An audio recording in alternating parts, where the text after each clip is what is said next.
नमस्कार, स्वागत है आपका द न्यूज पर। मैं हूं आपके साथ शिप्रा सहनी।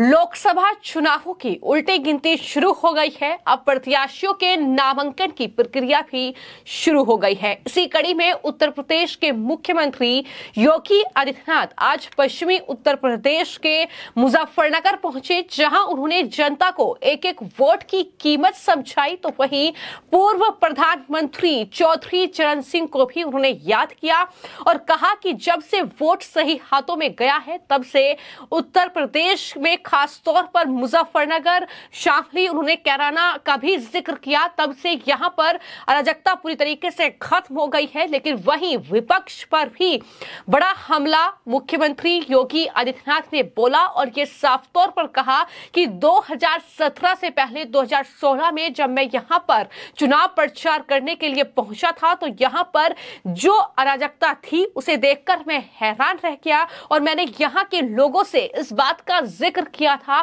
कि आप यहां पर इतनी अराजकता में कैसे रहते हैं। तो ये तमाम बातें मुख्यमंत्री योगी आदित्यनाथ की तरफ से कही गई। मुजफ्फरनगर दंगों से लेकर शामली पहुंचकर कैराना में प्लान पर भी दरअसल मुख्यमंत्री योगी आदित्यनाथ ने विपक्ष को घेरा कि किस तरीके से कैराना में दरअसल जब से बीजेपी की सरकार आई है माहौल अच्छा है। वहां पर जो कहीं ना कहीं तमाम लोग प्लान कर रहे थे, अब वो खुशी से वहां पर रह रहे हैं। इन बातों का जिक्र करते हुए एक तरफ लोगों से अपील की है कि आपका एक एक वोट हमारे लिए कीमती है और आपका एक एक वोट ही, अगर आप चाहते हैं कि प्रधानमंत्री नरेंद्र मोदी तीसरी बार प्रधानमंत्री बने, तो जाहिर तौर पर आपको मुजफ्फरनगर से जो बीजेपी के कैंडिडेट हैं, जो संजीव बालियान हैं केंद्रीय मंत्री, उन्हें जिताना होगा। और इतना ही नहीं, मुख्यमंत्री ने यह भी कहा कि अगर आप ये सोच रहे हैं कि दरअसल संजीव बालियान एक एक गांव तक नहीं पहुंच पाए हैं, तो ऐसे में जो तमाम बीजेपी के कार्यकर्ता हैं, जो तमाम उनके सपोर्टर्स हैं, उन्हें संजीव बालियान बनना होगा और घर घर तक पहुंचना होगा, क्योंकि ये मुमकिन नहीं है कि एक जो कि सांसद है, केंद्रीय मंत्री भी है, उसकी और भी जिम्मेदारी बनती है। तो कुल मिलाकर उन्होंने मुजफ्फरनगर की जनता को पूरी तरीके से अपने फेवर में लेने की कोशिश की, ये कहते हुए कि 2017 से पहले की स्थिति को अगर याद किया जाए तो जाहिर तौर पर कर्फ्यू लग जाता था, लेकिन अब मुजफ्फरनगर में कावड़ यात्रा निकल रही है और उसी कावड़ यात्रा के लिए अब मुजफ्फरनगर जाना जा रहा है। किस तरीके से मुख्यमंत्री योगी आदित्यनाथ ने वहां पर जनता को, कार्यकर्ताओं को संबोधित किया है और क्या कुछ कहा है और विपक्ष पर हमला बोलते हुए विपक्ष को घेरा है, सुनिए। भारत माता की, भारत माता की, भारत माता की, वंदे वंदे वंदे। मुजफ्फरनगर में आज के इस प्रबुद्ध सम्मेलन की अध्यक्षता कर रहे हैं हमारे सहयोगी दल राष्ट्रीय लोकदल के जिला के अध्यक्ष श्री संदीप मलिक जी, भारतीय जनता पार्टी के क्षेत्रीय अध्यक्ष श्री सत्येंद्र सिसोदिया जी, जिलाध्यक्ष भारतीय जनता पार्टी श्री सुधीर सेने जी, जिला प्रभारी श्री सूर्य प्रकाश पाल जी, जिलाध्यक्ष मेरठ श्री शिव कुमार राणा जी, केंद्रीय मंत्री और लोकप्रिय सांसद मुजफ्फरनगर डॉक्टर संजीव बालियान जी, उत्तर प्रदेश सरकार में मंत्रिमंडल के मेरे वरिष्ठ सहयोगीगण श्री अनिल कुमार जी, श्री कपिल देव अग्रवाल जी, लोकदल के विधान मंडल के नेता श्री राजपाल बालियान जी, जिला पंचायत अध्यक्ष डॉक्टर वीरपाल निर्वाल जी, भारतीय जनता पार्टी के सभी पदाधिकारीगण, सभी माननीय जनप्रतिनिधिगण, पूर्व जनप्रतिनिधिगण, मुजफ्फरनगर के हमारे सभी प्रबुद्धजन, उपस्थित बहनों और भाइयों, भागवत की इस भूमि को, जिसे दुनिया सुख तीर्थ के रूप में जानती है, इस पौराणिक भूमि को कोटि कोटि नमन करते हुए मैं आप सबका हृदय से अभिनंदन करता हूं। बहनों और भाइयों, में मेरा सौभाग्य है कि यहां के माननीय जनप्रतिनिधियों की, जो यहां की जनता की दशकों से जो मांग थी कि सुख तीर्थ को उसका पुराना वैभव वापस मिलना चाहिए, और वह आज हमारी सरकार ने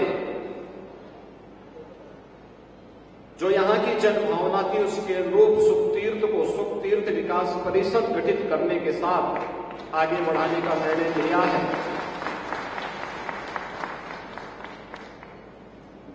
हजारों वर्षों की विरासत आपके पास है। आप भी कह सकते हैं कि जीवन की सच्चाई को श्रीमद् भागवत महापुराण के माध्यम से आज भी देश और दुनिया के अंदर जहां कहीं भी सनातन धर्मावलंबी होगा, वह इस महापुराण का श्रवण करता है। और आप कह सकते हैं कि 5000 वर्ष पहले सबसे पहले सुखदेव जी महाराज ने इस महापुराण का वाचन कहीं पे किया था, तो हमारे जनपद में किया था, मुजफ्फरनगर जनपद में।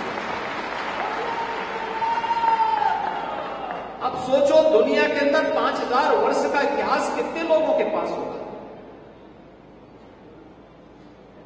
किसी के पास नहीं। लेकिन आपके पास उंगली में गिनने के लिए है 5000 वर्ष पुराना इतिहास। इतिहास बनाने की भूमि है। तो एक और आपको इस पौराणिक उपलब्धि के लिए बधाई, और दूसरी तरफ किसानों के मसीहा, भारत के पूर्व प्रधानमंत्री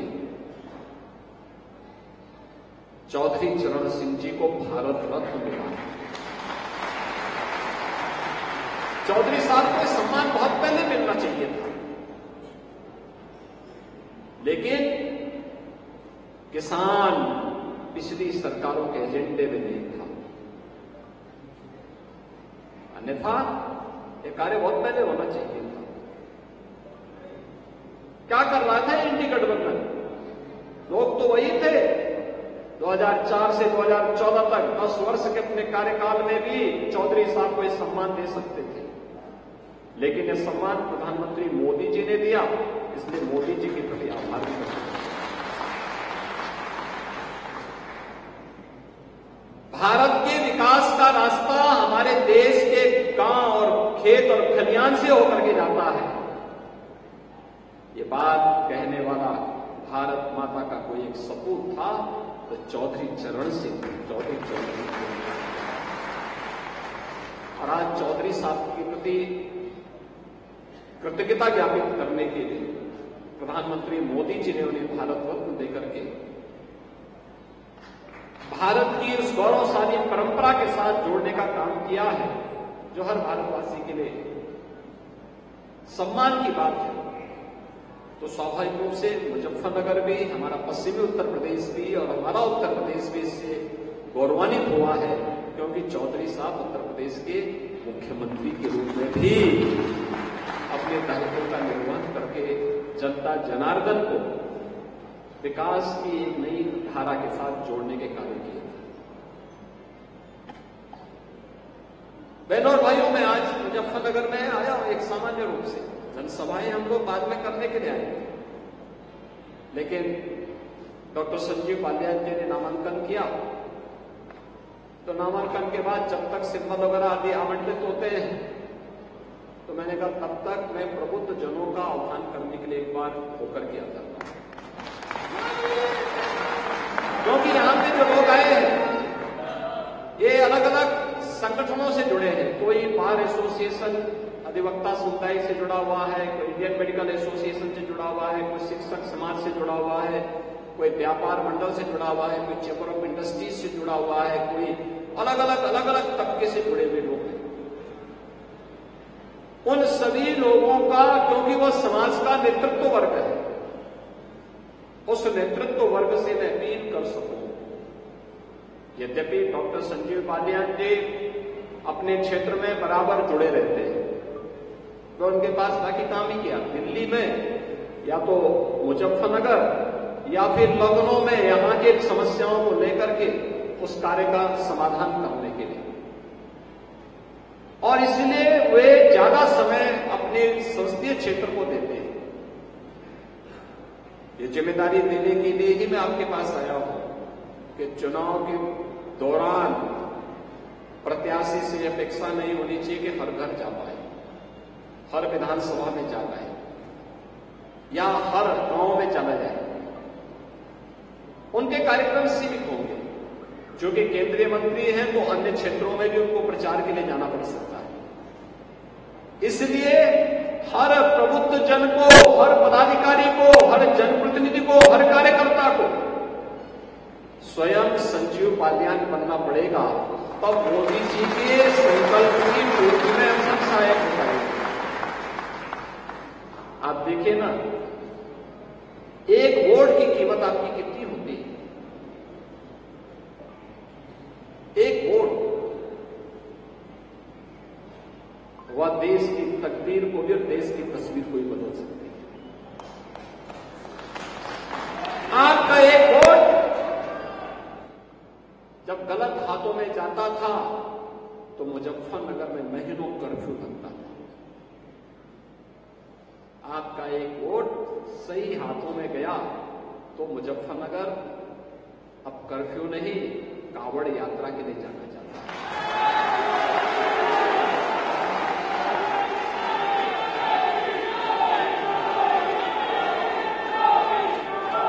आपका एक वोट गलत हाथों में जाता था तो न केवल मुजफ्फरनगर बल्कि हमारा पश्चिमी उत्तर प्रदेश अराजकता की भट्टी में झोंक करके यहां की सुरक्षा को खतरे में डालती थी। कितना खतरनाक माहौल था, लोग चलने से डरते थे, आने से डरते थे। आपका एक वोट सही हाथों में गया, सही पार्टी के साथ गया तो अराजकता समाप्त हुई और आस्था को सम्मान मिला। आपने देखा होगा, मैं पिछले 15 दिनों से होली के कार्यक्रमों को प्रदेश भर में देख रहा था। होली का एक गाना चल रहा था और मैं वर्षों से सुनता रहा उस गाने को, होली खेले रघुवीरा अवध में होली खेले।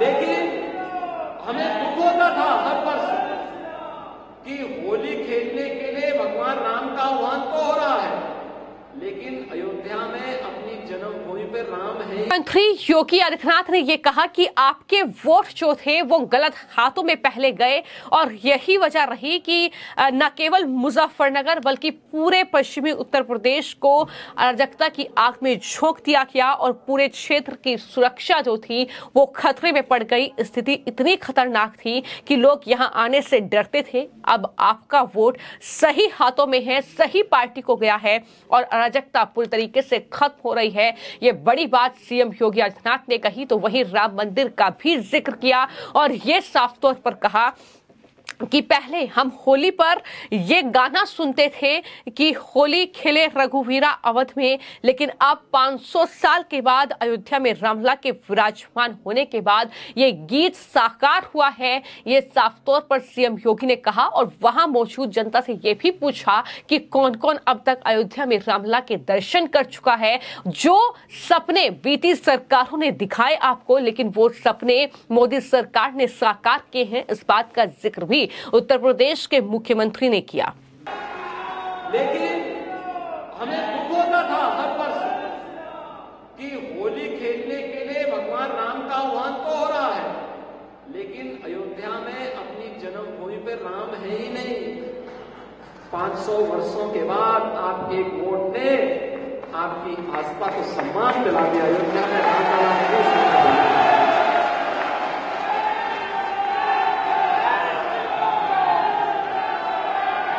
आपका वोट गलत हाथों में जब जाता था तो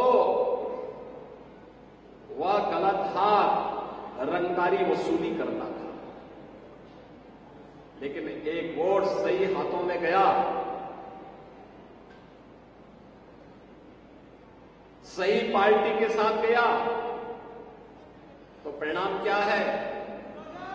अब रंगदारी नहीं, अब पीएम स्वनिधि योजना के माध्यम से स्ट्रीट वेंडर और व्यापारियों के लिए भी लोन के रास्ते खुले हुए हैं। एक बार नहीं, 2 बार नहीं, 3 बार नहीं, यूपी के अंदर अब तक 18 लाख स्ट्रीट वेंडर को पीएम स्वनिधि योजना में ऋण की सुविधा उपलब्ध हुई है। 18 लाख लोगों को। बहनों और भाइयों, एक वोट की कीमत आपको समाज को बताना है, इसलिए बताना है। जो चर्चा है, एक तरफ जिसके बारे में भी डॉक्टर संजीव बालियान ने भी चर्चा की है, एक तरफ फैमिली फर्स्ट है और दूसरी तरफ नेशन फर्स्ट है। मोदी जी के नेतृत्व में नेशन फर्स्ट की बात होती है, देश पहले, और इंडी गठबंधन के साथ जुड़े हुए लोगों के लिए परिवार पहले है। वे जातिवाद की बात करते हैं और मोदी जी गरीब कल्याण की बात करते हैं।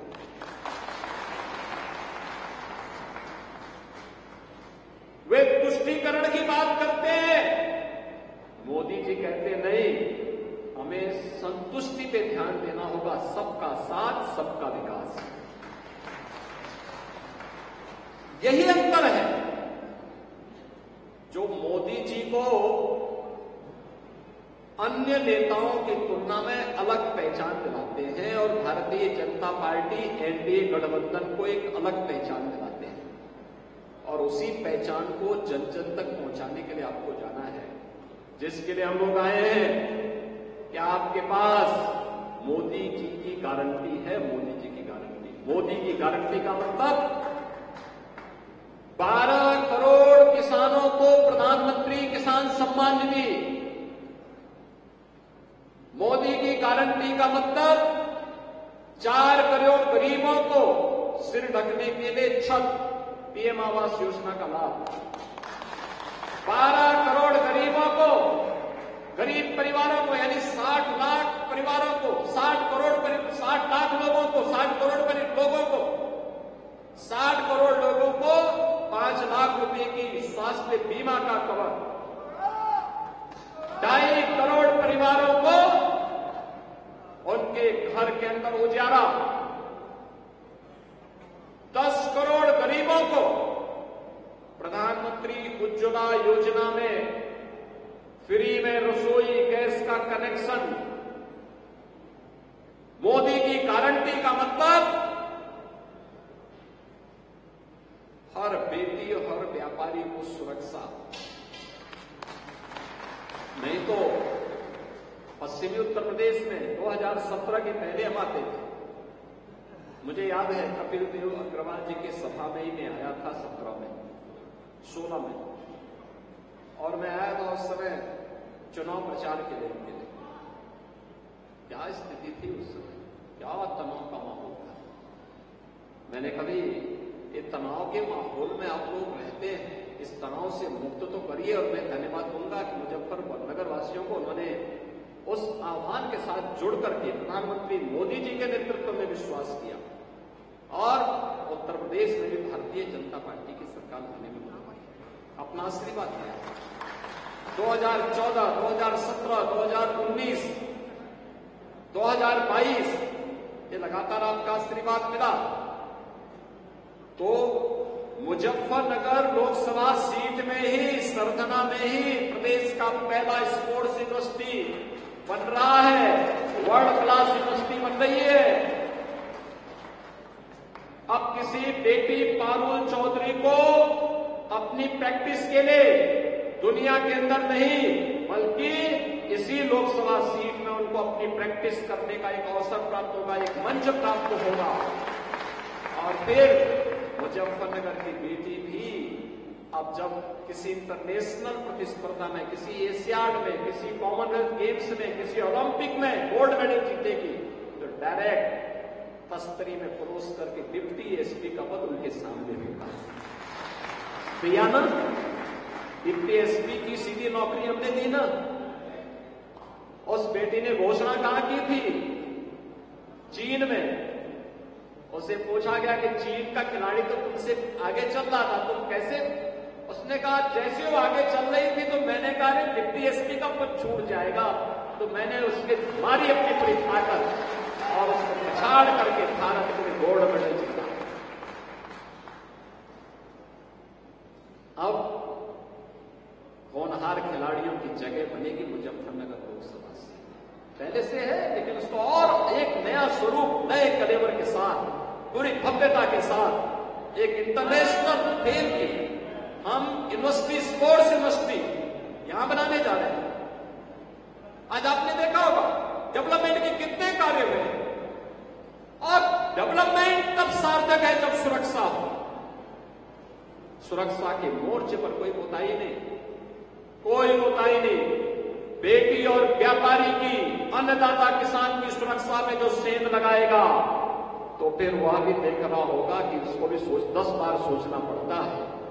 वहीं कांग्रेस पार्टी और साथ ही पूरे विपक्ष पर हमला बोलते हुए मुख्यमंत्री योगी आदित्यनाथ ने कहा कि दरअसल एक तरफ एक परिवार के लिए दिल्ली फर्स्ट है, लेकिन दूसरी तरफ प्रधानमंत्री नरेंद्र मोदी हैं जिनके लिए नेशन फर्स्ट है, जो पहले अपने देश के बारे में सोचते हैं। और इस तरीके से उन्होंने इंडी अलायंस पर भी बड़ा हमला बोला। मैं आपको जानकारी दे दूं कि उत्तर प्रदेश के मुख्यमंत्री योगी आदित्यनाथ मुजफ्फरनगर के लाला जगदीश प्रसाद सरस्वती विद्या मंदिर में जो प्रबुद्ध सम्मेलन आयोजित किया गया, उसमें दरअसल पहुंचे थे और उन्हें साफ तौर पर वहां पर पहुंचकर जो है न सिर्फ कार्यकर्ताओं को संबोधित किया, बल्कि इस चुनावी मौसम में वो समाजवादी पार्टी, कांग्रेस पार्टी और पूरे इंडी अलायंस को घेरना नहीं भूले। उन्होंने 2017 से पहले की स्थिति को उत्तर प्रदेश की जनता को याद कराया कि किस तरीके से समाजवादी पार्टी की जब सरकार थी तो प्रदेश में गुंडागर्दी चरम पर थी, और खासतौर पर मुजफ्फरनगर जिले में शामली, सहारनपुर और मेरठ जिले की अगर बात की जाए तो यहां पर अराजकता का माहौल था। लेकिन 2017 के बाद स्थिति सुधरी है, क्योंकि आपके वोट ने यह स्थिति सुधारी है। तमाम बातें जो हैं उत्तर प्रदेश के मुख्यमंत्री की ओर से कहते हुए मुजफ्फरनगर की जनता से एक एक वोट की कीमत उन्हें समझाते हुए ये बताया है कि दरअसल आपका एक एक वोट जो है वो संजीव बालियान को जाना चाहिए, क्योंकि वही प्रधानमंत्री नरेंद्र मोदी को तीसरी बार देश का प्रधानमंत्री बनाएगा। लेकिन वही विपक्ष परिवारवाद और जातिवाद की राजनीति करते हैं, जबकि मोदी सबको साथ में लेकर सबके लिए विकास कार्य करते हैं। मोदी की गारंटी का लाभ तबके को मिला है।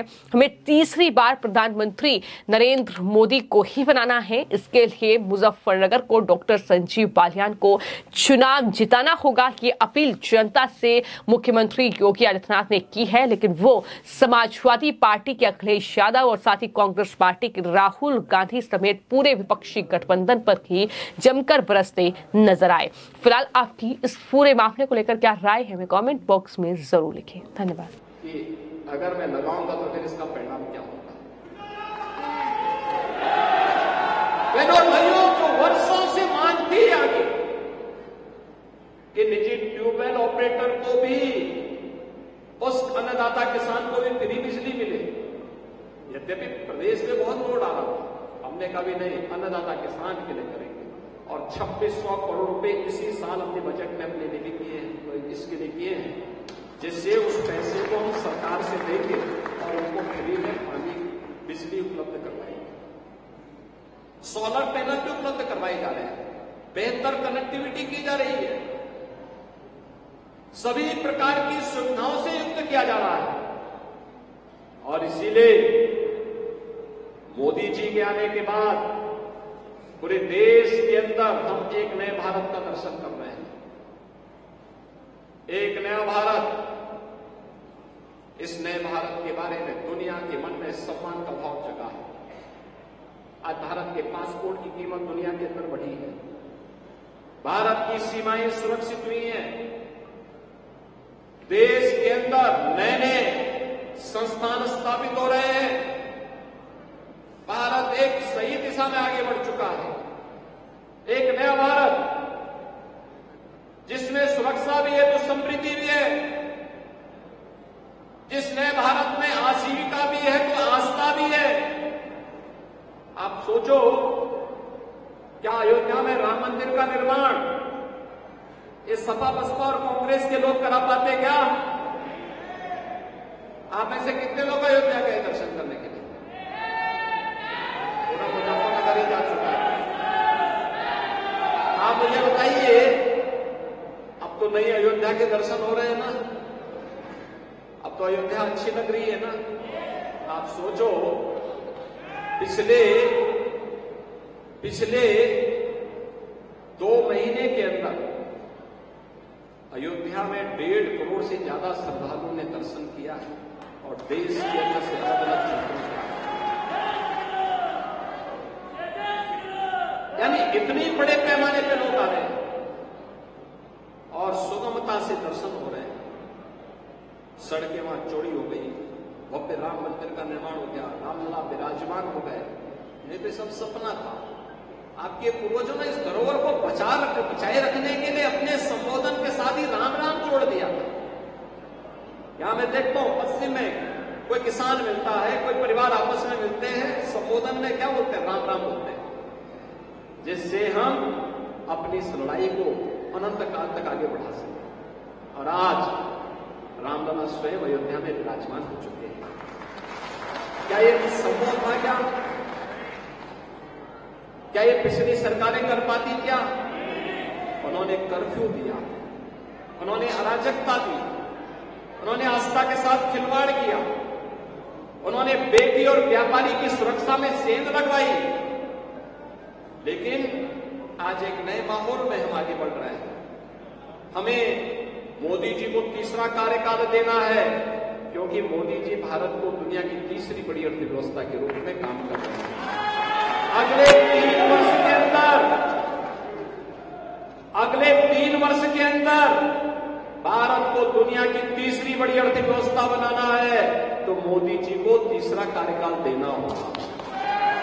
और मोदी जी को तीसरा कार्यकाल देना है तो हमारे प्रबुद्ध जनों को, जो नेतृत्व वर्ग है अपने अपने तबके का, उन्हें अपनी जिम्मेदारी का निर्वहन करना होगा। जिम्मेदारी का निर्वहन इस रूप में कि नहीं, मेरी भी जिम्मेदारी है। पहले वोट करने के लिए जाना है। आपका तो पहले चरण में चुनाव है, तो आप लोग तो 19 अप्रैल को चुनाव में आपको भाग लेना है। गर्मी हो या बरसात, आंधी हो या तूफान, हमें इसकी परवाह नहीं करना है। अपने लोकतांत्रिक अधिकार का प्रयोग करना है और मोदी जी को फिर से तीसरी बार कार्यकाल देने के लिए, भारत को दुनिया की महाशक्ति बनाने के लिए, भारत को ग्लोबल लीडर के रूप में स्थापित करने के लिए हम भी अपने राष्ट्रीय दायित्वों का निर्वहन करेंगे। और इसके लिए मोदी जी को तीसरा कार्यकाल, और मोदी जी को तीसरा कार्यकाल तब मिलेगा जब डॉक्टर संजीव बालियान जी यहां से भारी मतों से चुनाव विजयी बना करके जाओगे। और आप चिंता मत करिए, मोदी जी का संकल्प है, मोदी जी का संकल्प है विकसित भारत। विकसित भारत के लिए उत्तर प्रदेश विकसित होगा, और उत्तर प्रदेश को अगर विकसित करना है तो मुजफ्फरनगर तो विकसित होगा ही होगा। उसकी चिंता नहीं करनी है। विकास और सुरक्षा ये सब हमारी जिम्मेदारी है। आपके जनप्रतिनिधिगण, 2 तो मंत्री आपके जिले से हैं वर्तमान में, तो ये मंत्री हैं, हमारे विधायकगण हैं, हमारे अन्य पदाधिकारी हैं, सांसद हैं, अन्य महत्वपूर्ण पदों पर बैठे हुए लोग हैं। सभी लोग मिलकर के विकास की प्रक्रिया को आगे जोड़ेंगे। मैं आप सबसे यही आह्वान करने के लिए आज आपके बीच में आया हूं कि फिर से जो देश के अंदर आवाज आ रही है कि फिर एक बार मुजफ्फरनगर की आवाज में बोले थोड़ा, फिर एक बार